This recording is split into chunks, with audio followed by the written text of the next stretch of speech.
It was my last day in Bali before heading home, so I decided to wake up just after sunrise and walk down the beach to the fishing village of Jimbaran.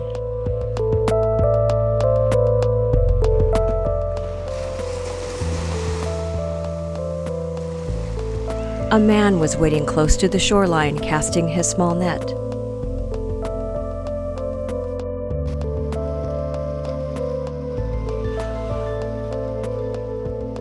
I watched him fish for a while and then asked to see his catch. Ikan gabus. In the heart of the village, boats were coming in from their nightly fishing run, and people were taking their catches to the nearby market. Others had settled on the beach, selling small portions of seafood.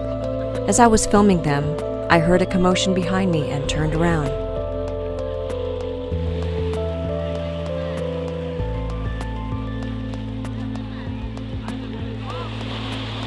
It was an incredible sight. I watched them unload these magnificent fish and usher them to the market just off the beach. Tuna, or maguro as it's called in Japan, is one of my favorite types of sashimi. With a bit of grated fresh ginger and wasabi, it's so delicious.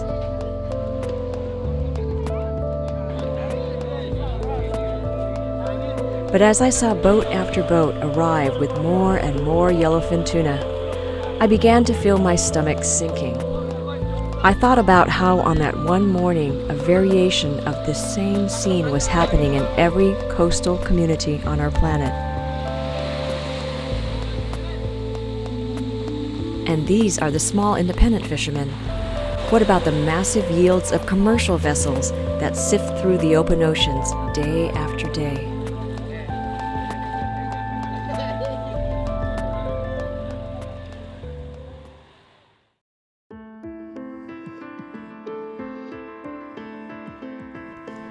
As a warm water scuba diver, I read about our threatened seas, but I also see firsthand changes in the health of our marine environment.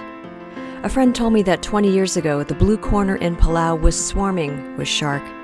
4 years ago, I was excited to see a handful.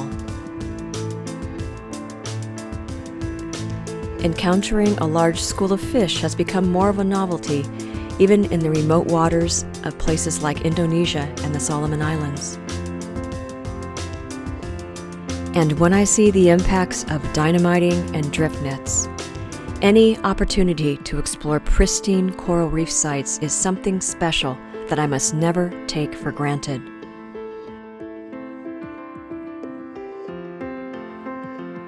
Perhaps the lesson of Jimbaran is that as a diver, I must move beyond appreciation to a deeper understanding of our oceans. Being a passionate spectator isn't good enough anymore.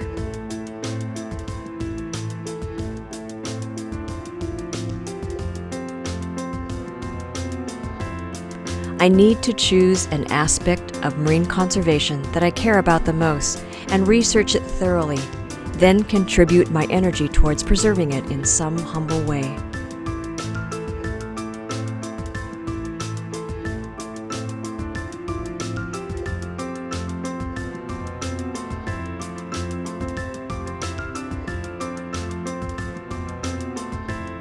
In our seas, there are so many beautiful and amazing creatures with fascinating stories, and I have so much to learn about them.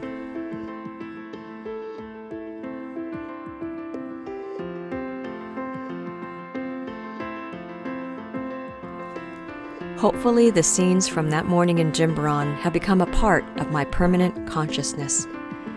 Will I order maguro the next time I'm in my favorite Japanese restaurant? What should I do? Or perhaps more importantly, what can I do?